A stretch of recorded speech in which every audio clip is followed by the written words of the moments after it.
Welcome to the Here's Waldo podcast, where we sit down with top visionaries and creatives in the video game industry.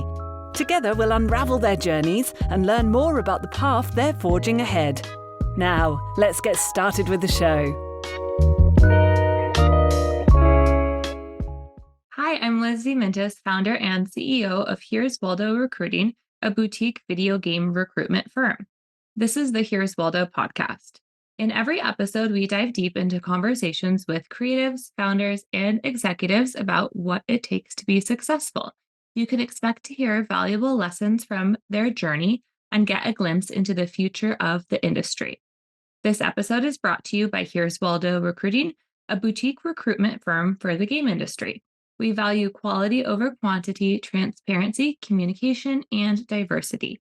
We partner with companies, creatives, and programmers to understand the why behind their needs. Today, we have Jon Wolheim with us.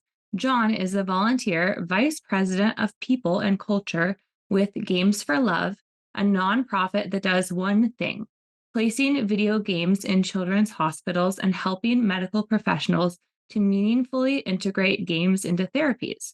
Jon's education runs through Stanford, USC, and MIT, where he got his start in core AI and ML, ahead of leading some of the largest global HR and hiring teams at Apple and Amazon.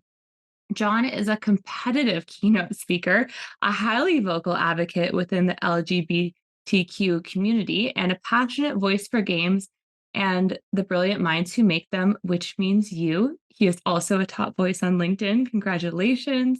Let's get started. Thanks for being here. Glad to connect with you. Lizzie, thank you so much for having me. You mentioned that the guests are supposed to add value. So that's a high bar to set. So I hope that I come even close to it. But thank you so much for having me. I'm just excited to chat with you. I always watch your content. Love this podcast. Honored to be here and to share a little bit about what we do over at Games for Love. Thank you. I'm sure you'll do really well because you are a competitive speaker. So I love that the emphasis on competitive. I feel like now I have to really gun it, but okay. Awesome. No pressure. Can you start by sharing a little bit about Games for Love? Yeah, absolutely. You could not have more elegantly and completely summed up what we do in that little tagline right there.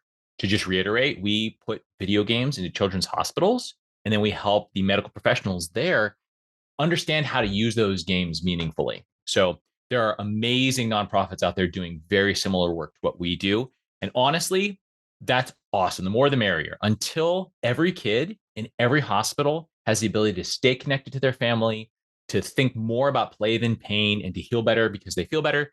Until every kid has that, there aren't enough nonprofits doing this. So it's fantastic. But where we sort of move a little bit differently within that sphere is actually connecting with those healthcare professionals to avoid the scenario where maybe an Xbox and a TV on a cart goes into a hospital and then it goes into a dusty closet because maybe there wasn't the education to help somebody understand why a kid should have access to it. Or even in some cases, a stigma around games, which anybody in the industry is probably painfully aware of the fact that sometimes we can be seen as maybe folks that aren't creating the most value, even though if you know and you've played, it's just so important that kids have the ability to disconnect. So that's what we do. We also have a robust volunteering program, which I'm sure we'll chat about later, that helps people from specifically underrepresented communities within the world find doors into gaming careers. I would love to hear more about that. Can you first tell me, since you've been at Games for Love, I'm sure there are so many heartwarming stories. Like that's all you do, you warm hearts. But is there anything that really stands out as a highlight for you?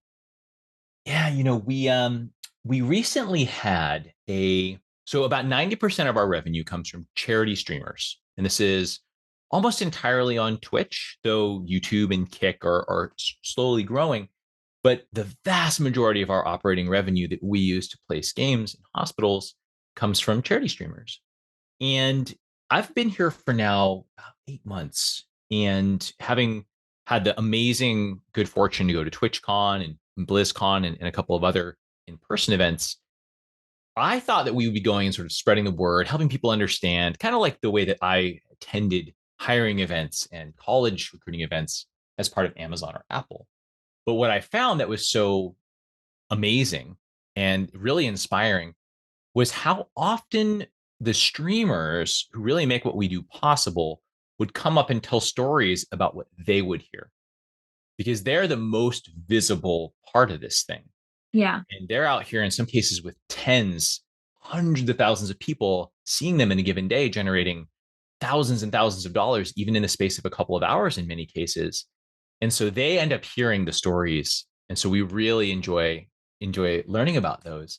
And we have a streamer who just started with us named The Bunten. That's TheBunten on Twitch. Please subscribe to her. And she was sharing, she generated $2,100 for Games for Love in the space of just a few hours. And some of the stories that people shared there about being in chemotherapy for months, kids with organ transplants where they were in intensive care units for years in some cases, and even folks with genetic disabilities and genetic conditions that resulted in chronically needing to be in hospitals. And those stories just sort of came through, and it was really amazing talking with her and learning about what that meant to her as a streamer. Because we hear the stories about the kids, we hear the stories from the hospitals, but when we get to really understand how something that we're doing is affecting not just exactly who we're working with, but also the people that are giving of their time, of their energy, of their joy to be part of this. That for me, since you asked about what inspired me, that would be the one that really sticks out to me. That's sweet. I'm happy that you're doing that, and you're the perfect person to showcase it. I feel like you have so much visibility in the industry. You're a LinkedIn top voice, and hopefully the podcast will help boost awareness on Games for Love. I hope so. Come on. Anybody who's listening, please join us, gamesforlove.org. All kinds of opportunities to volunteer, of course, to donate. And we got some pretty sweet merch. Not going to lie. And you have Jack Black. That's right. Yeah. So right now we're running this amazing campaign called Winter for Love. And there's two reasons why we're doing this. Simultaneously, we were approached by two incredible entities with whom we've always wanted to work. And it coalesced into this thing that we're calling Winter for Love, where we're giving away tons of chairs, tons of custom computers, tons of hardware, peripherals, and signed merchandise by Jack Black, including a Bowser backpack, which is very sought after. I'm asking myself, I'm like, how much should I donate to get the you should definitely try and get it. Probably just boost it. But the Jack Black is one of those entities. He is a known streamer. If anybody hasn't watched Jack on Twitch, he's phenomenal. He is one of the best streamers I've ever seen, which isn't a surprise because he's a born entertainer. Yeah. Super engaging, super authentic. And that's what honestly streaming, and for me anyway, what creator world is all about. The other entity was Blizzard Entertainment, who actually donated all of their secret lab chairs. I liked it so much I ended up ordering one myself. It's this one right here. You can see it's got the Horde logo on it. They had about 200 of those chairs at BlizzCon.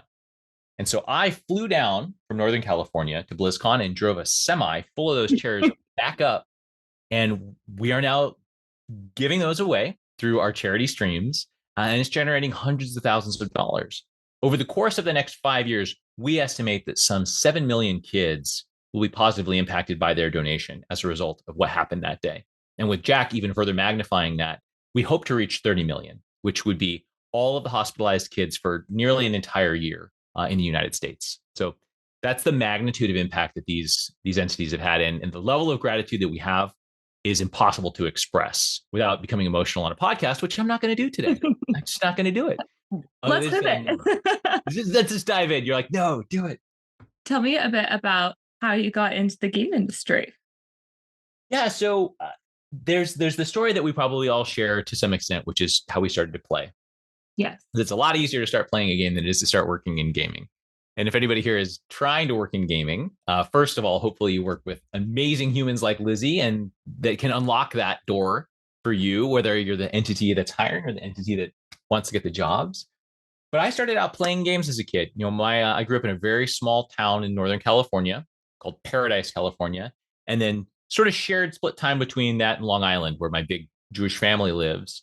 And my dad was a trucker, and that is not a world that generates a lot of income. We did not did not have a lot of money. And so I would basically travel around with my dad, would work with him, and would use the money that I made moving boxes around with him to buy video games. And that was such an important part of my life as a kid. That's how I connected with my friends.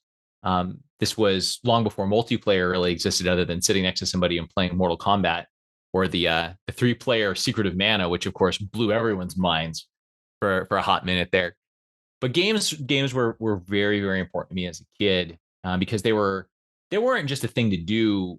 They were playable stories that were almost, in some cases, especially with franchises like Final Fantasy, were almost a mythology of sorts to me as a kid. And that's how I started to understand story in the world, how I started to understand my role in the world as I saw characters, that as I began to understand my own self more, saw myself there, which is why I so firmly believe in representation and radical inclusion, inclusive game design, because I benefited so significantly from seeing myself in characters for the first time in games.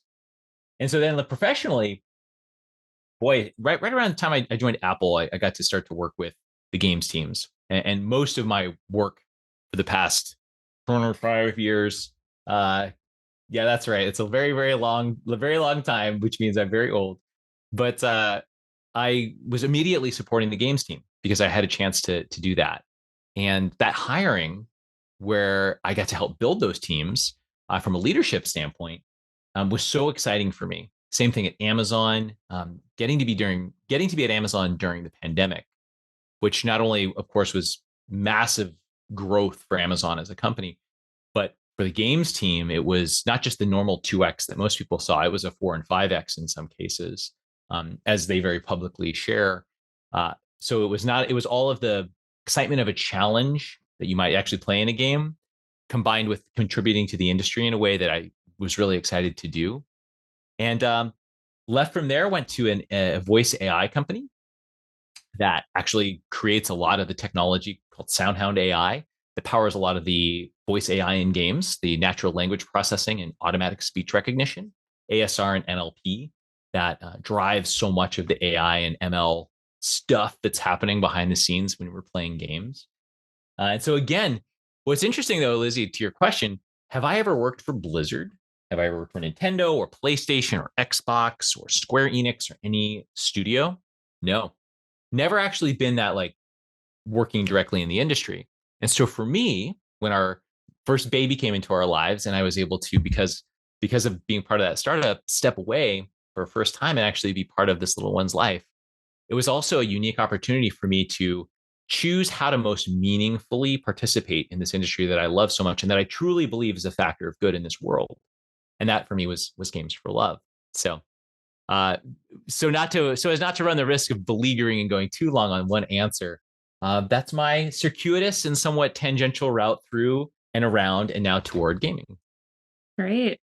I'm glad you can spend time with your kid. That's the most important thing. I started here as Waldo when I was 5 months pregnant because I thought, it's funny to even say, I thought I would have a very flexible schedule, which I do, but I thought I'd have a lot more free time. But jokes on me, I just work all the time. But at least I work on my own schedule and I'm my own boss and I'm not commuting into an office and driving an hour each way. So I can be with my kids during the day. I just work a lot as well. So it's important. Flexibility though. Flexibility is priceless. And when I was building my company, the first person I hired, it was during COVID, and she had a probably 5-year-old, and she was homeschooling him because that's what you were doing. So she'd work odd hours, but she did the best work. I mean, she was an amazing person and I trusted her. And I don't care when you work. I don't care what you do. You have to take care of your kid and do school. That's probably the most important thing you're doing. And if you can work more or you can work less, that's great. That's fine. Obviously, times have changed, but I think that's so important. And I think a lot of people have discovered how important that is through the pandemic. Yeah. Yeah. Especially as we talk about so many terms thrown around now, future of work, workplace, destiny, whatever we want to call it, where it's all about whether people are going into offices or not. I don't know if we all before pandemic lockdown had cause to so meaningfully weigh the remote work / otherwise just freedom of choosing where you work, even when, that we had during that time. And genie's certainly out of the bottle there, right? We all know.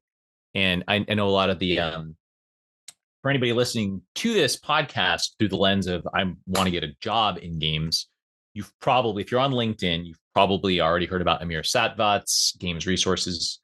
Please come and join us. I'm so lucky to be a volunteer mentor with that resource. And I bring it up because we are often talking about how to forge your destiny, how to make your path, how to choose on your little compass which direction to go in when there's infinite angles, especially within games, which is, despite layoffs that have happened a lot in 2023, still growing at a 13.4% CAGR, which is a growth rate that is pretty staggering for any industry. And now it's so cool that games, in my experience and one person's observation, is one of the most vibrant environments for flexibility and remote work, which is pro-family, it is pro-diversity, it is pro-equity, it is pro-inclusion, it is pro so many things. Yes. It's just anti-old CEOs, which we don't need any more of those. We have so many of those. We don't need more. Yeah, it is. I wouldn't be able to be a mom and have a kid and live my life. Definitely. And I talk to CEOs about that all the time. Like, okay, you say you want diversity. First of all, do you really? And second of all, how are you going to offer flexible work or different? How are you going to make an inclusive environment? I want to talk to you about hiring because you have so much experience hiring at Amazon, hiring at Apple. If you could share, and I read some stats. Okay. So you reduce time to hire by 78%. Yes to this. I would love to share both from like what companies can do and what candidates can do in the process. Maybe we can start with companies. Reducing time to hire is a big one. How did you accomplish that? Well, time to hire and cost to hire are not the same metric, but they're impossible to disconnect. You can't bifurcate those two things. You can look at them and measure them individually, but at the end of the day, one drives the other. Mostly time to hire driving cost to hire, especially when you include opportunity cost or cost of absence. For anybody listening to this, these are maybe obscure terms for anybody outside of the sort of inside baseball HR conversation. Time to hire, of course, means from the time a job is open to the time that job is filled. And that is typically measured in days. And cost of hire is the actual total all-in cost of hiring that person. And that typically includes the cost of the recruiting teams, all associated marketing budgets. In some cases, you can even roll in like the facilities costs. So you have a true measure of what did it cost us to get this person. When you add to that opportunity cost, like this job generates $100,000 a month of profit or $500,000 a month of revenue, you could stop and say, okay, if we add what it costs us to not have this person here for 2 months, and you're looking purely at revenue, you would say this is $1 million opportunity cost for this person to be gone for 2 months. And that's just an extreme example. It's true though. And I think a lot of people don't always think about that. They're like, oh, we want, yes. Well, and you know what? So you mentioned talking with CEOs and I promise to come right back around to your actual question, which is how to actually do this stuff. Hopefully that helps set a little bit of a stage. I'm sure anybody who listens to you consistently, Lizzie, already had that information and they're like, thank you for that. I hope you just hit fast forward 45 seconds ago. But the reality is that a lot of CEOs or let's just say executive, I should say stakeholders, are a little bit more, in my experience, are too disconnected from the actual ground floor operations to understand the actual cost to their business, which is sort of, and I would imagine that your expression right now, Lizzie, might be the one that I often have, which is some form of like, how am I the one, how am I explaining this when this person is ultimately responsible for the operations of the business, right? The other thing that is a disconnect is like, hey, you don't like any of these 5 people, but in order to find these 5 people, we had to take, I don't know, 20 interviews. I'm just making these numbers up, right? And we had to reach out to 2,000 people. Like, this is a very bad example. These ratios are not real, but I think people don't actually understand the pool and they don't understand what the market's saying. And they don't understand that, 52 candidates said that they don't want to work in the office in the location in which your job is for. So you only now have whatever percent of the market. You only have 5% of the available market because of your location constraints. Not to go off, but this is my life. No, any recruiters, especially any recruiters who have like direct interface with executive stakeholders Full are executive. probably, Yeah. we should probably give it like a trigger warning for them right now. They're triggered. This is, oh man, like I feel myself, my cortisol levels are like spiking, because the amazing thing is penny pound, or penny wise, pound foolish. Yes.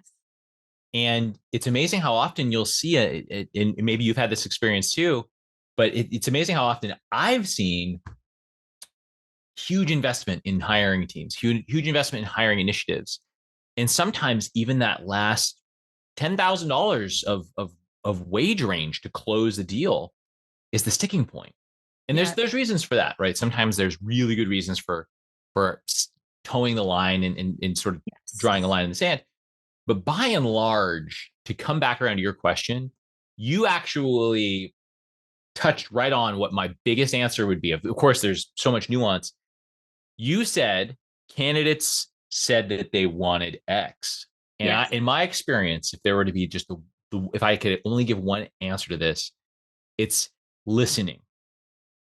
It's creating surveying tools, many of which are automated. We live in an era where there's so many wonderful surveying, even something simple like Google Forms or the simplest Survey Monkey you can possibly, like the most basic template. It starts to give you data that can give you directional clarity into understanding what's really happening. Because the number of times that I've come into a team, seen that their average time to fill is in the hundreds of days, everybody's unhappy. The recruiters are performing poorly. They're getting bad feedback. The executives are starving for talent. They're missing KPIs. Their objectives are falling through. The brand, if it's a small enough team or company, the brand itself could be starting to falter. And all largely because there's probably some big X factor that nobody's really asking the right questions about. Maybe it's workplace flexibility. Maybe it's a culture of inclusion. Maybe it's pay transparency. If you're not asking these questions and you're not doing so, I believe, through the lens of inclusion, all you're costing yourself is your business. And that's just the simple, in my experience, the simple fact of the matter. So using surveying tools to ask, how are we performing within demographics? Using surveying tools to ask, what could we be doing to improve? Let's use ratios, use your pass-through ratios, right? I see myself walking toward the whiteboard here, so I'm going to stop. But I could not agree with you more around. It's so vexing sometimes how we can be so penny wise and pound foolish when it comes to our hiring initiatives. And I believe the answer to that is listening. Yes, absolutely. I think your team also has to be on the same page with your hiring objectives. I see that a lot because if there is disconnect on how you are going to determine if someone's the right fit or not, or maybe you don't even have a job description and different people have completely different interpretations of the job, you ultimately cannot hire somebody. So it's so worth the time up front to figure out all of these things at the beginning. Also, like, make the test. If you're going to have a test in your interview process, you should make that before the candidate needs it. That's another hot tip. Yeah. And let's say somebody's endeavoring to hire and they're maybe probably not at a big company, because there's probably somebody with the title that sounds like HR business partner or recruiter or talent acquisition leader who's probably going to be the champion to not do something like this. But going into a hiring process where you don't have a clear understanding of what great looks like is I would say, among the single largest factors in creating environments of bias, where when you're basically saying, hey, do you like this person? You're really asking, which of your biases are you indexing on right now to assess this person's qualification? And would you have a beer with this person? Locker room culture. Would you hang out with this person?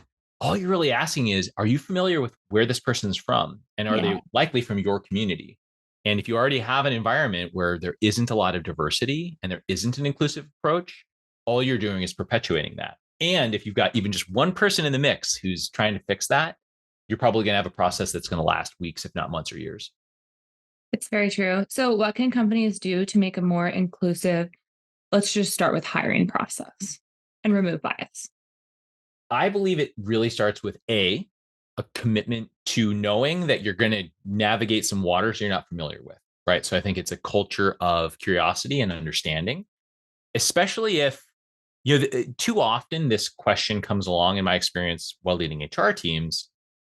Too often this question comes along when you're looking at some report or worse, the news, and you've been sort of like outed as being, having a 10% female representation in your entire company, or that 55% of your attrition was people of color or BIPOC individuals. And this happens so much. Like this happens all the time.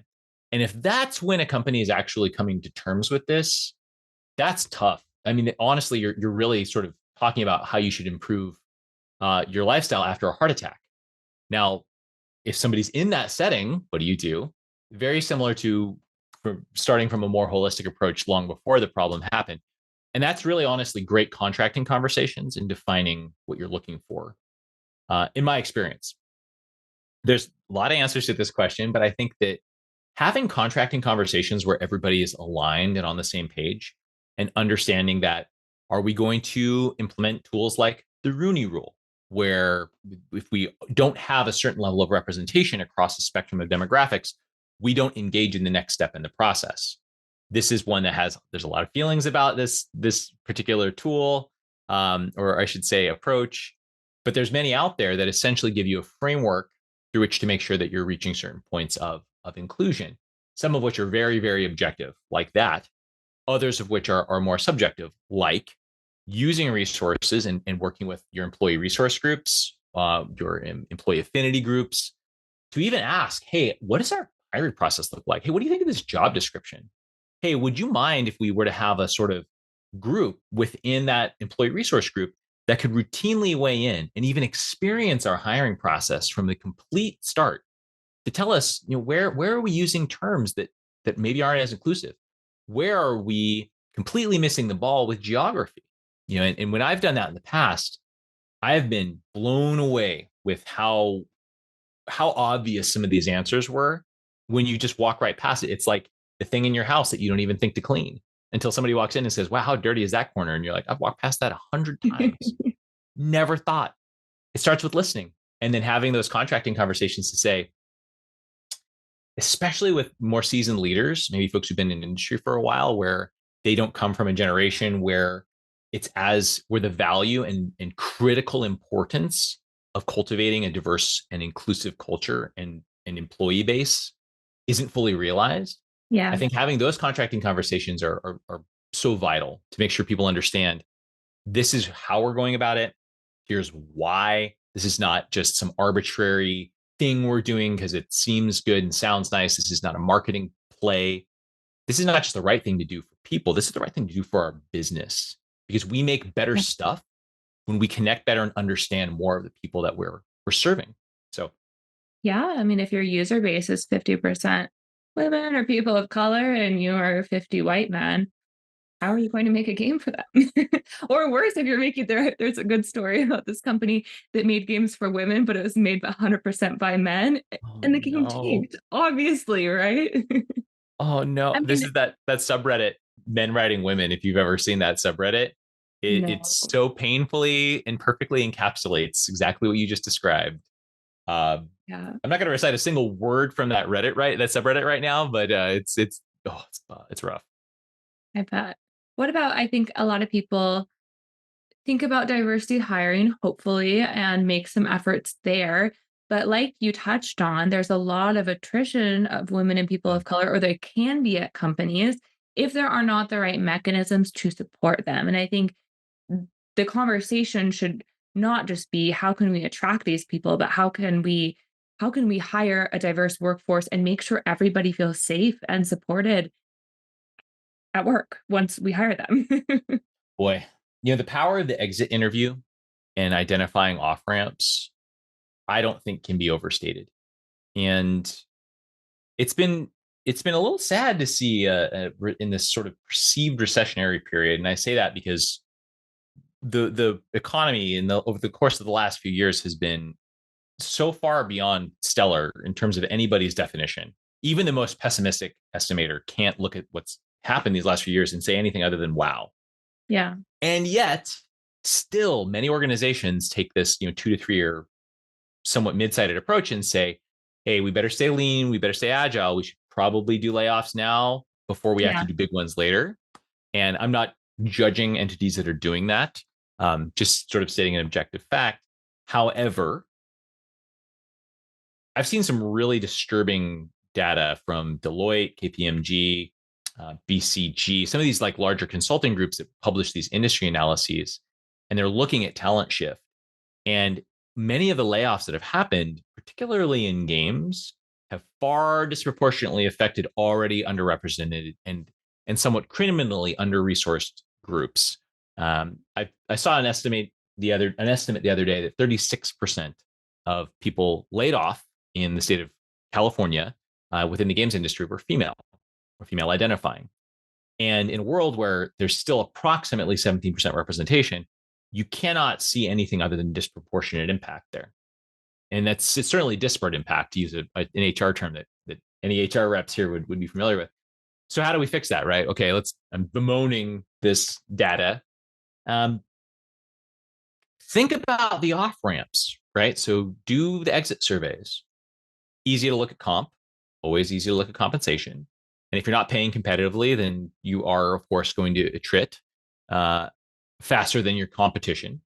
But there's really like black and white, such face value. How are we looking past this? Like parental leave. Yeah. We do still live in a country where federally a company is only required to provide 2 weeks off unpaid in the United States. And short of a soapbox rant that sounds like a political speech, I'll simply say that the impact that has on families, particularly families that don't have a lot of resources, is a criminal understatement to say terrible. It is super bad. So many companies serve to address this, right? Private industry provides, Google between 12 and 16 weeks of parental leave. Many other companies are in a similar sort of space, Apple notably as well. Smaller studios maybe don't always have that. I want to call out 2K and their subsidiary Rockstar. They have some of the best parental benefits that you can find, including parental leave, which has blown me away. Which is recently within the mentoring community, we were celebrating somebody successfully moving into a director role with 2K, and they were sharing their experience, and the benefits that I heard about were blowing my mind. Here's the thing: that person identifies as female.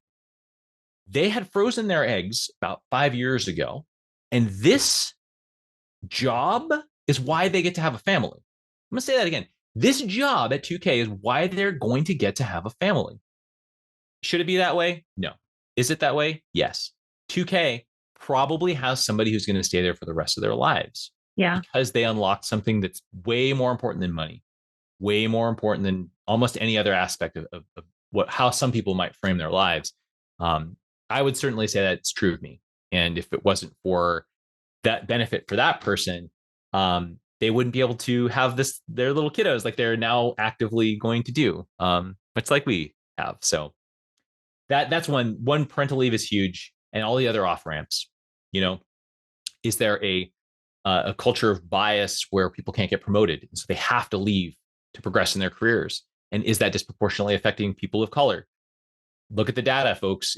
The answer is probably yes. If you're seeing that 10% of your employee base is one group and 25% of your attrition is that group, Yeah. there's a problem. Yeah, absolutely. Those are good points. And I didn't know that about 2K.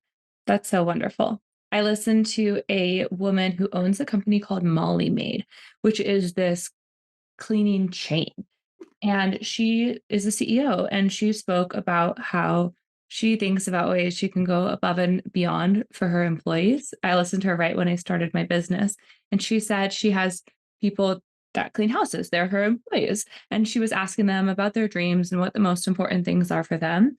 And one woman said her dream was to get on a plane because she'd never gotten on a plane and fly to go see her family in some other state that was kind of close by. So this lady made her dream come true as a bonus and bought her this flight. And she said she cried. Like, she will always be with her. Well, not always, but she'll be with her for a long time because that's just so meaningful. That's just so sweet, right? So I think companies can think about how they can provide meaning to their employees in not monetary ways, because people have different motivations. But everybody wants parental leave. Oh my gosh. Yeah. That's just like a statement. It's just it's so like brass tacks, so elemental. And it's not just, the female identifying or Yes. a birthing partner who benefits from this, right? If you've had kids, in Lizzie, it sounds like you may have, right? You know that if your partner isn't there, it's Oh, not like there's like net the same amount of work like that. Everybody's working, right? Everybody's busy. And if that person's not there at 3 a.m., it's just you waking up, and then you have to get up again at 6 to feed, and so on and so forth. So having everybody available to be there is just so valuable. And that's so cool about Molly Maids. That's great to hear. I see them all over the place in Northern California. well, there you go.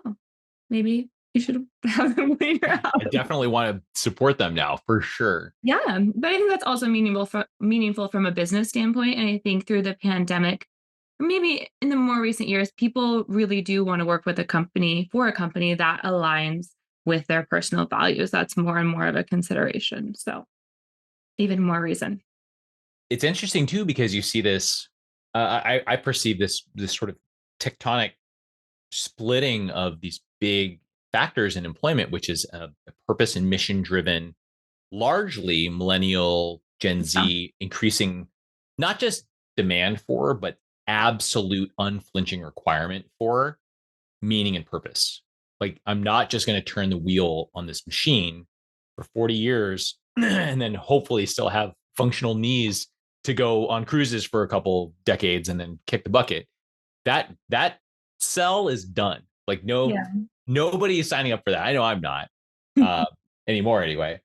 And then on the other hand, you've got this sort of increasing requirement for people to come into the office and a sort of appetite for, unfortunately, even DEI programs that are starting to fade away in some cases, alongside, I mean, gosh, even just the Supreme Court decision on affirmative action was very, very formative in a lot of company policies.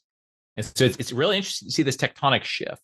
And I think that the more people make it clear that companies, if you want to have a future, you're going to need to employ people in the future. AI is not going to do everybody's job for a long time. So you're going to Yeah. need these humans. So you better start thinking about how you can create a clear path toward doing meaningful work for every single person in your company. And if you aren't telling people why they're doing what they're doing and how it's impacting the success of that brand, you're probably losing. And Yeah. so for any executives out there, that's one person's strong belief on how you can differentiate your talent brand. Yeah, it's authentic and people really love that. I think the power dynamic has really just shifted too. I mean, I heard so much about quiet quitting. Quiet quitting was all the rage a year and a half ago. Everyone, you'd hear a lot about it. And now people are scared that they're going to be laid off and they're feeling grateful to have a job and they have to go into the office or they have to do these things that if they were told they had to do mid pandemic, whenever it was safe to go back to work, they would have told their employer to kick rocks and that they would quit, and their employer would have let them continue to do work reading remotely or whatever. So I think the power dynamic always changes, but it's really, really important when you're a candidate or when you're a company to remain respectful and have integrity and have purpose and treat everyone really well because things will shift. It will become a candidate market again in the Oh whatever yeah. near future, right? And if you have treated people badly when the market has been in your favor, if you're a candidate or a company, people will remember that. Yeah, it's not like your Glassdoor Yeah. reviews like automatically update and like adjust for inflation with candidate expectations. No, if and I think it goes to a point on a panel that I got to be so lucky to be part of during the Game Awards. We're talking a little bit about access to jobs, and the idea of a question basically came along that sounded something like, super cool, all these folks are sharing all this advice, even, stand by your values and only do meaningful work. Cool. Also, I have a mortgage or I have rent and I got Yes. laid off. And like, what about the people, the vast majority of people in the world, especially in developing nations? What about people that don't have the luxury of, oh, I'm just going to hang out and do whatever I want and tell companies to kick rocks until they do the right thing? Well, I think that message should be heard, to your point, Lizzie, by companies who are thinking about what happens when the pendulum swings back. And it Yeah. will. And quickly, by the way. Like, these were not like decades long shifts. These things happened in the course of 6 months at a time. And I remember seeing mid 2020 into 2021, 22, you couldn't hire. Like the Oh, demand for talent, remember, it was so crazy, right? You get like 5 applications for an open job. you would get no app. Yes, recruiters were getting job offers sent to them without interviewing. Yeah. That's Yeah. when you know something is wrong. Yeah. It was like a Visa advertisement. You'd be like, oh, look, there's an offer. That's neat. That's cool. Oh, sure. Yeah, Why not? Yeah. It's been, and that pendulum will come back. And I for think sure. companies, if you're looking at people as a commodity and you're thinking about that person who, will have to work for you, right? Will work for you because they have to, understand that they won't always. And they'll remember when But you you did. could have done something, right? If And you you didn't didn't. because you didn't have to. So do you have to support and sponsor employee resource groups? Maybe not. Do you have to think about benefits that might support disenfranchised or even underrepresented or under-resourced communities? Maybe not. Do you have to have pay transparency? Well, if you're in Colorado or California, DC, or parts of Oregon, yeah, you do. But are you doing that because you have to, or are you doing it because it's the right thing to do and you want to create that? I believe that every single penny and minute you spend considering how to make things better for your people will pay the biggest dividends of anything else, but more than your product, more than your Yeah. brand, more than even how you're investing dividends with stakeholders or shareholders. It is your people will always be your biggest cost and your biggest variable. And if you're not making it good for them, you won't be able to hire them and you certainly won't be able to keep them. And you won't be able to make a good product because people are not really doing their best work. It all connects for sure. And I think it connects with your game, right? Is your game fun to play? Are people having fun at work? Do they like their job? That's definitely all connected. I want to talk about the AI certification that you got and your thoughts on AI in games, your thoughts on AI in recruiting or being a job seeker. Yeah. Well, I'm actually an AI generated image. So it's great. Uh, oh boy. So this is the biggest one, right? And the biggest question in the world right now is Yeah. what does AI mean? How does it go? I a friend named John who was also he actually ran all the talent at Apple while I was there. He and I actually took the AI MIT course together because we both had for decades sort of bemoaned this weird disconnect in the talent space that just at least the two of us had observed, which is I got into recruiting because I like people, and inherently that means that I don't like numbers. Okay. And that's a statement that I've heard in many different ways from many different people, even senior executives. I've heard vice presidents of Fortune 2 companies say, I don't really want to look at this reporting. I want to feel my way through it a little bit more. Some version of that, right? And that's actually a great thing to say at certain times. In my experience, though, that does at points create an environment where you can't see what's coming because you're not looking at the data and you're not thinking differently about how you can think differently. That's a kind of a vexing statement, I know. But all of this is to say that right now, what's happening with AI is changing how we think about what we think about. And that means that should you write your cover letters through ChatGPT exclusively? Probably not. I'm going to say a very low likelihood that you should. Should Jasper do all of your LinkedIn commenting for you? Should any of these many services, should Sonara do all of your applications for you? I'm going to go with no on most of this. Hard no from me. Yeah. Not Right? exclusively. It should help you. Right. And I think that's where both I believe that the answer to how should I think about AI? What is the future of AI and humanity's relationship? And then more granularly, how can AI play a role in my career, job search, promotion, planning? And it's all about inspiration. I think AI should be part of inspiring almost everything that we do now. That's where I think AI should play a role because having had the chances to kind of play with the nuts and bolts of how some of the large learning models work and understanding a little bit about what even Chat GPT, now GPT-4, by the time people are hearing this, it's probably going to be GPT 5.5, how intelligent it is. It's all about parameters. It's all about how much data you can pull from so you can understand. It's all about, I had a professor there at that MIT program who really beautifully said, the more parameters you have, the more stars are in the sky and the more constellations you can pick out. And then that by that, you can navigate more intelligently. And that's why GPT-4's estimated 100 trillion parameters is so vastly superior to some of its competitors. And whatever comes next could have in the orders of magnitude more than that. Particularly some of the stuff that we'll soon see coming out of certain Asian markets because of big data alliances that have been longstanding there. The more data, the more intelligent the system. It's most of the same algorithms powering a lot of this stuff. It's just what data and training that you've given it. Anyway, blah, blah, blah. What does that mean for me if I'm trying to get a job right now? It means that I would challenge people to do this. If you're ever stopping and you're not 100% sure what you should do next, try running it through AI. Just to ask, right?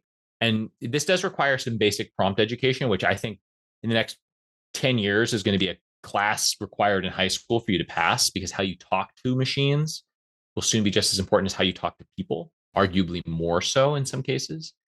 But let's say you're engineering a simple prompt. Let's go. This is like big theory. Let's drill all the way down to like, here's an exact prompt that I would suggest using as a jumping off point. You open up GPT-4 and say something like, act as, by the way, start with please, because you never know when these machines are going to become sentient. You want to be remembered as the person who is nice to them. Please act as world-renowned games recruiting expert Lizzie Mintus, or whoever you'd like to choose of similar qualification. We are going to work together to create a career path for me. Here is soon I will copy the LinkedIn copy so you can understand my background. My goals are 1, 2, 3. You may ask me up to 3 questions to further improve the quality of the output. I want you to tell me 3 ideas on how to grow my career. And this is like starting from scratch. I don't even know what I want to do next thing. And it will research you. It will give you information relative to the industry. You've told it to deeply think and to be a certain sort of persona. And so it will come back and it will give you impossibly nuanced ideas. And then you push it further, right? Give me 3 more, but make them more tailored towards the mobile gaming industry. And then it'll really start getting nuance. And it's really cool. And again, this all comes back around to how can you be inspired by as opposed to almost dependent upon AI in this era. Learning now is probably your best investment of time, because this is one of those sort of like learning curves that's more of a learning wave. And if you fall too far behind, it's so hard to get back on top of the wave that you almost just kind of get left behind. So that's a cautionary tale, perhaps, is at least how I feel about it. I think it's important to be curious and try out different things, but also don't lose your own voice. I think since ChatGPT has become prominent, the amount of shitty emails that I get that are just absolute garbage per day has gone up like 5x, and LinkedIn garbage, just garbage, right? And so I think nobody wants to read your robotic garbage, right? It's a starting point. You still have to tailor it if you're going to use it for writing and stuff. But yeah, idea generation is huge. You might like this. Actually, so if you follow Bill Young, he's of course, yes. So we actually not long ago were talking about AI and like content generation. We were talking about how he used to be terrible at interviewing, and now the new version of garbage is this AI output. And we actually ended up creating this beautiful T-shirt. I used to be hot garbage, and this is purely just for fun. This is not for sale anywhere. Yeah, it's new business. ChatGPT would help you. Right, like, everybody come to billstshirts.tv. No, it's I only share that to say it's funny because it's right there. We were just talking about it. It's so front of mind right now, the rapidly diminishing quality of communication as we're figuring out. We're in an awkward adolescence right now. We all got a new toy. Yeah. Right. And we're playing with it. We're trying to figure, it's almost like a new game in a lot of cases. Like, how do I even play this thing? Some are getting good at it and are teaching others, and that will help over time. But I got to say, if we drill that down into one piece of advice, I don't know if I would ever really click a button that says auto generate this email, particularly on LinkedIn, right? Because If you do that and then 100 other people do that, all you've done is successfully become 1 in 100. Yeah. Not a good look anymore, right? No, it's not a good look. It's the easy way out, but I think a lot of people take it and it's not that hard to keep your own voice and do your own thing if you're able to put in a little more effort, which is really just the secret of how to be successful in life, I think. Like, put in a little bit more effort to me than anybody else. Good things will come. Strong agree. Strong agree. I have one last question before I ask it. I want to point people to the Games for Love website, gamesforlove.org. The last question is, who has been your biggest mentor or mentors? And what advice have they given you that has stuck with you? Mentoring conversation. So important. And now you're a mentor. So right now I've got 2 people. So I firmly believe that at any chapter in your life, you are really well supported by having 2 to 3 people who you would call your mentor. Honestly, even just to say that you are able to inhabit a student mindset and having that sort of like the ability to put on the hat of learning is something, especially in my experience, that as I've maybe inhabited more senior roles, it gets real easy to say I'm done learning because all I do is teach. And in the windows of my life where I've fallen into that trap, those are typically when I've stalled and become unhappy, honestly, because learning literally is, or learning, I should say, is actually one of the most powerful sources of dopamine that we have. It is, and if anybody here follows Ida Figueroa, we had a chance to talk about neuroscience and gaming and the role of the amygdala and how it informs your hippocampus and how it codes memories. You remember the moments that matter because of the adrenaline, the oxytocin, the serotonin, and so on and so forth that's flowing, the dopamine that's flowing. And all of that is to say, you're learning. Learning is fun, and it is fun when you are learning. And so that actually sounds like a weird after school special from the 80s. Learning is fun. My 2 mentors that I would call out are a gentleman named Steve and a person named JD. And JD is a part of the talent team over at Blizzard and is just an amazing person, comes from the same community that I do. So understands a little bit of maybe the journey that I've walked, and is just an amazing person. Has been there for a while, is influential there, and as such is a wonderful sort of lens for me, not only on how I want to think about myself as hopefully a voice that somebody might ever want to listen to at all, but also understanding, what it looks like to speak about inclusion when you may be the person most benefiting from it, right? And that is something that's really important, I think, for any of us to think about, because you have to carry that carefully, Yeah. so as to not sound self-serving. My other mentor is a gentleman named Steve, who has just been a fun part of my life, and it's more of like a family friend / mentor. But he's one of those folks who you've got to have somebody in your life who will tell you when what you're talking about is hot garbage. You've got to have it, and Steve is that person for me. He was a professor at USC, and so we share that Trojan family background, and it's just awesome. It's great working with somebody at Blizzard as well. Going back to JD for a second, because of this awesome work I get to do at USC around setting up a different sort of new center for the world of games. The USC Viterbi program is the #1 game development program in the world, and it's so neat to be able to start to broker these relationships. And going back to Steve, Steve is really active in the Web3 world, and as I started to learn about AI and ML, I found that now it was finally time for me to understand WTF is an NFT. Yeah. What is all this Web3 nonsense and metaverse and all these buzzwords that like immediately vanished when AI came along? Remember March of 2023?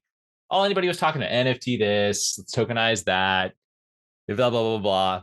Dogecoin, maybe that was already kind of dead by then, but now this stuff's coming back and Web3 is huge. And, Steve and the folks over at freename.io, that's like another kind of point of passion if anybody wants to do some research. I believe that the next big wave in games is going to be informed by blockchain. we'll be renting items to beat dungeons at some point in the not too distant future, and that'll all be blockchain.